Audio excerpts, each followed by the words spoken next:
우리는 다 믿음으로 살아갑니다. 교회에서뿐만 아니라 세상에서도 믿음으로 살아가려 노력합니다. 죄송합니다.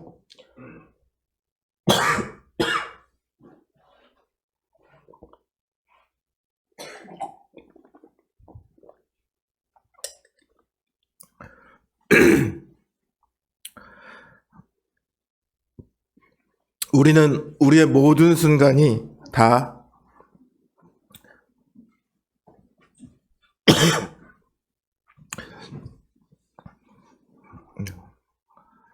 우리의 모든 순간이 다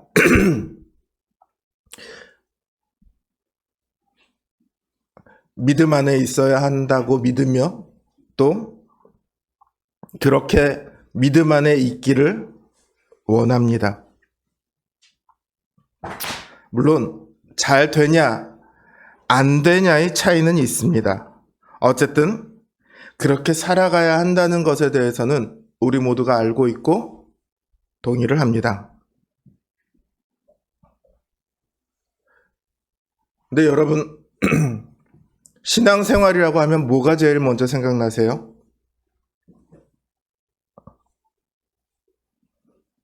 주일 성수, 헌금, 성경 읽기, 기도 생활, 교회 봉사 이런 것들이 먼저 떠오릅니다. 이런 것들도 물론 신앙생활에 당연히 포함되어 있습니다만 사실은 아주 일부분일 뿐입니다. 신앙생활의 전부가 아니라 아주 일부분일 뿐이에요. 여러분, 우리가 일주일 살아가는 시간을 계산해 보세요. 그 중에서 성경 읽고 기도하고 정말 잘하는 사람이라고 할지라도 성경 읽고 기도하고 예배 드리고 교회 봉사하고 이럴 수 있는 시간이 과연 몇 시간이나 될까요? 그렇게 많은 시간을 차지하지 않아요. 그런데 마치 이런 일부가 아주 작은 일부가 신앙생활의 전부인 것처럼 그렇게 여깁니다. 주일 성수 잘하고 헌금 잘 내고 성경 많이 읽고 기도 열심히 하고 교회 잘 섬기면 신앙생활 잘하는 사람처럼 그렇게 여깁니다. 사실 우리 신자들끼리야 교회에서 보이는 모습이 그런 모습밖에 없잖아요. 그렇죠? 그러니까 서로를 볼 때 그렇게밖에 그런 것들을 가지고 서로를 신앙생활을 잘하는지 못하는지를 생각할 수밖에 없어요. 하지만 그 외의 시간에는 어떨까요? 이 사람이 어떤지 우리가 알고 있나요? 의외로 굉장히 많은 분들이 교회에서 굉장히 신앙생활 열심히 하는 것 같은 분들이 사회에 나가서는 세상 사람들과 전혀 다르지 않은, 아니 오히려 어떻게 보면 그들보다 못한 생활을 하는 분들도 많이 있습니다. 한국 교회가 욕을 많이 먹어요. 교회가 교회답지 않다고 욕을 먹습니다. 왜 그렇습니까? 신자들이 주일 성수를 덜해서 그렇습니까? 헌금, 성경 읽기, 기도, 교회 봉사에 게을러져서 그렇습니까? 그래서 교회가 타락했습니까? 그래서 신자들의 신앙생활이 무너졌습니까? 아니에요. 여전히 교회는 예배를 가장 중요하게 여깁니다. 여전히 교회는 그런 보여지는 것들의 열심입니다. 그러나 그렇지 않은 것들, 교회에서 보이지 않는 모습이 문제이기 때문에 세상 속에서 보여지는 신자들의 모습이 문제이기 때문에 그래서 교회가 욕을 먹습니다. 교회는 열심히 나갑니다. 기도도 열심히 하고 성경도 열심히 읽습니다. 그런데 세상 속에서의 모습이 안 그런 거예요. 너 교회 다니는데 뭐가 달라? 나랑 하나도 다를 게 없는데? 너 교회 다니는 사람이 어쩜 그럴 수 있니? 한마디로 이런 얘기예요. 그래서 교회가 욕을 먹는 거죠. 제가 예전에 읽었던 책에 이런 장면이 나옵니다. 한 할머니가 혼자 성경을 읽고 기도를 해요. 주기도문을 외우고 있습니다. 하늘에 계신 아버지여 뜻이 하늘에서 이룬 것 같이 땅에서도 이루어지이다 하고 있는데 갑자기 닭이 푸드득 거리면서 막 난리가 났어요. 난리치는 소리가 들려요. 그러니까 이 할머니가 기도를 하고 있다가 말고 갑자기 벌떡 일어나서 몽둥이를 찾아서 들고는 밖으로 뛰어나갑니다. 그리고서는 소리를 쳐요. 야, 이 망할 놈의 새끼야. 닭 가만두라고 했냐 안 했냐? 너 오늘 나한테 죽어볼래? 자기 손자한테, 닭을 쫓아다니고 있는 자기 손자한테 하는 얘기예요. 그러고 나서 손자가 도망가니까 다시 들어와서 주기도문을 계속해서 이어서 합니다. 이 장면에 나오는 할머니의 기도가 진실된지 아닌지 우리는 알 수는 없어요. 그런데 적어도 옆에서 볼 때 어떻게 보입니까? 이 기도가 진실된 기도처럼 여겨집니까? 그렇지 않는 이유는 무엇 때문이죠? 중간에 자기 손자에게 했던 그 욕설, 몽둥이를 들고 가서 해서 야, 이 망할 놈의 새끼야, 너 죽을래라고 했던 그 욕설 때문에 이 기도를 진실된 기도라고 받아들이지 못해요. 세상 사람들이 교인을 보며 이런 느낌을 받고 있다는 사실을 우리는 알아야 합니다. 우리는 거짓되지 않은 그런 마음으로 주일날 와서 예배를 드리고 있지만 우리의 진심을 담아서 기도를 하고 있지만 세상 사람들은 그것을 진실된 것으로 보아주지 않는다는 거죠. 신앙생활을 잘한다는 것은요, 무엇을 하느냐의 문제가 아닙니다. 혹은 무엇을 하지 않느냐의 문제가 아니에요. 그런데 한국교회가 이것을 마치 신앙생활의 전부인 것처럼 만들어 버렸습니다. 술 먹지 마라, 담배 피지 마라, 간음하지 마라, 거짓말하지 마라, 11조 해라, 주일 성수 잘해라, 교회 봉사 열심히 해라. 하지만 이런 것들은요, 신앙생활의 전부가 아니라요, 믿음으로 살아가는 사람들의 결과예요. 믿음으로 살아가는 사람들의 결과가 이렇게 된 것하고 이것만 잘하는 것하고는 전혀 다른 이야기예요. 예전에 한 청년이 저에게 이런 얘기를 한 적이 있습니다. 자기가 회사에 있는데 동료가 갑자기 가봐야 한다고 하더래요. 그래서 왜 가냐 그랬더니 목사님이 부르셨다고, 그래서 가봐야 한대요. 회사 일 막 하고 있다 말고. 그 말을 듣고는 충격을 받았대요. 자기는 안 그렇게 하거든요. 그러니까 내가 신앙생활을 잘못하고 있는 건가? 이런 생각이 들더래요. 그래서 와서 저한테 그 얘기를 했어요.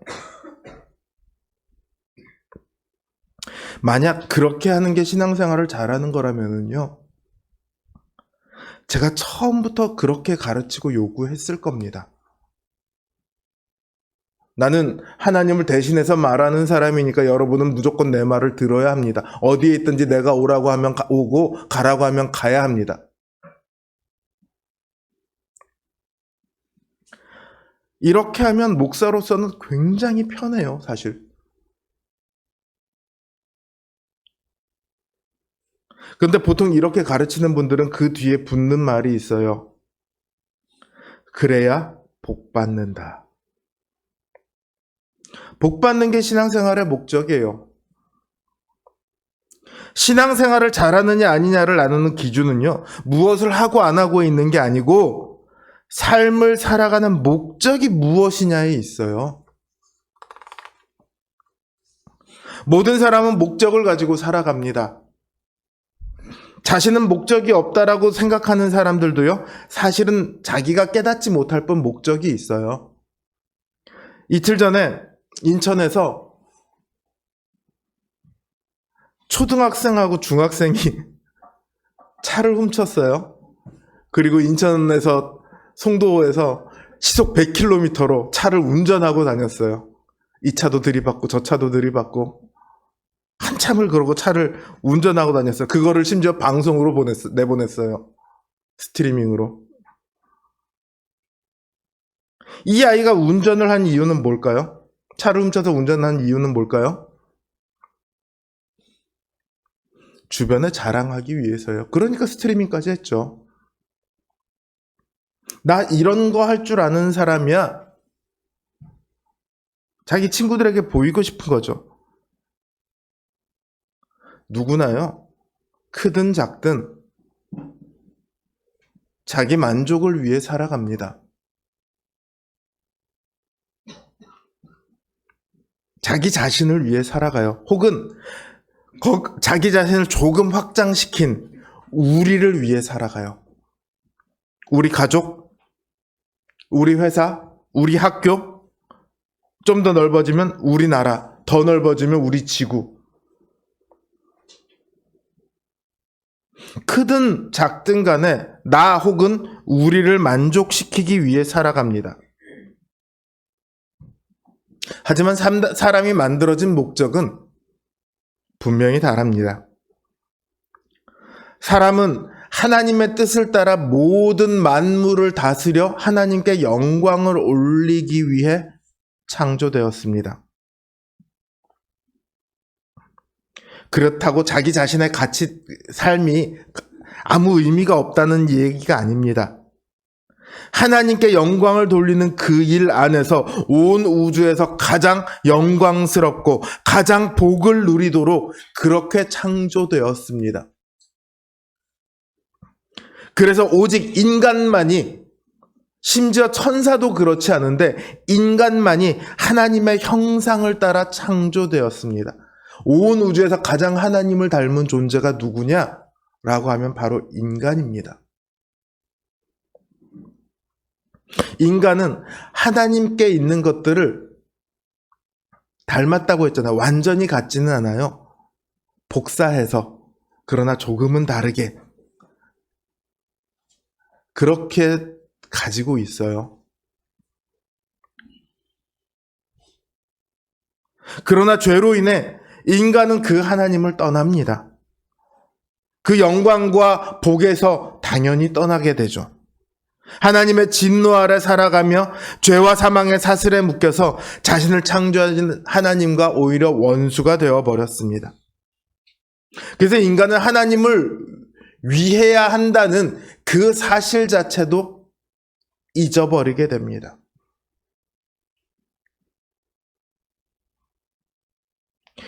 교회를 다니고 구원받은 사람들에게 하나님께서 당신을 구원하셨으니까 당신은 이제 하나님을 위해 살아가야 합니다라고 이야기를 하면요, 어려운데 라는 생각이 들기는 하지만 그래야죠라는 것은 다 구원받은 사람들은 동의를 합니다. 근데 세상 사람들한테 가서요, 당신은 하나님을 위해 살아가야 합니다. 그럼 뭐라고 할까요? 뭐래? 너나 가서 그렇게 해. 이렇게 얘기를 하죠. 자신은 온 우주에서 가장 영광스럽고 가장 복된 존재로서의 지위를 잃어버렸음에도 그것을 잃어버렸다는 사실 자체도 알지 못해요. 그저 눈앞에 있는 것들을 두고 아등바등 살아가야 합니다. 어떻게 하면 나 자신을 혹은 나를 둘러싼 우리를 만족시킬 수 있을까 전전긍긍하며, 때로는 그것을 위해선 다른 사람들을 상하게 하거나 손해를 끼치면서까지 말이죠. 그렇게 살아갑니다. 그게 우리 보통 사람들의 현실입니다. 물론 때로 높은 도덕심과 의지를 가지고 법을 잘 지키면서 보다 더 큰 우리를 위해 헌신하시는 분들이 있습니다. 존경받아 마땅한 분들입니다. 그분들은 또 범죄하는 사람들과 싸워서 사람들을 지키는 분들도 있습니다. 그러나 그런 분들조차도 하나님을 향한 목적을 알지 못합니다. 다시 말해 하나님의 진노 아래에서 죄와 사망의 사슬에서 벗어나지 못한다는 말이에요.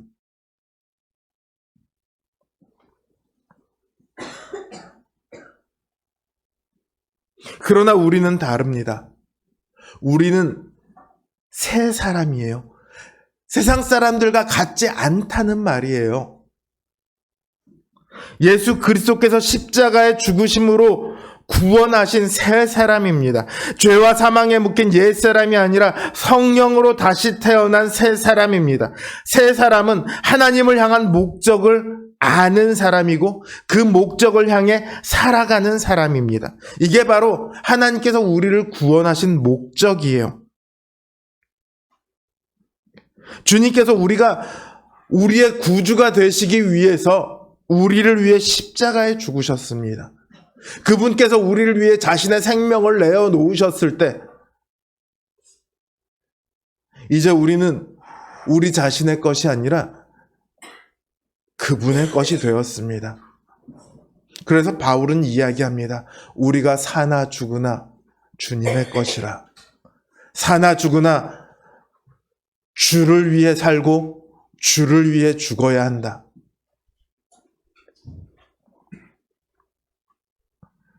우리가 처음 창조되었던 때처럼 하나님과 화목하며 하나님의 뜻을 따라 살아가는 삶, 하나님의 영광을 위해 살아가는 삶, 바로 거기에 우리의 영광이 있고 바로 거기에 우리의 복이 있습니다. 우리는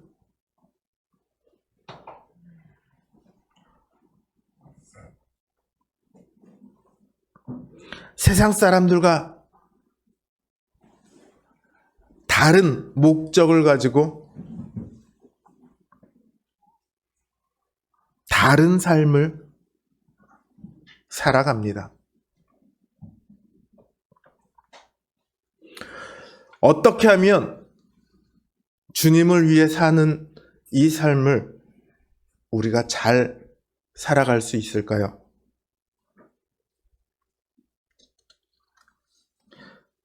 세 가지를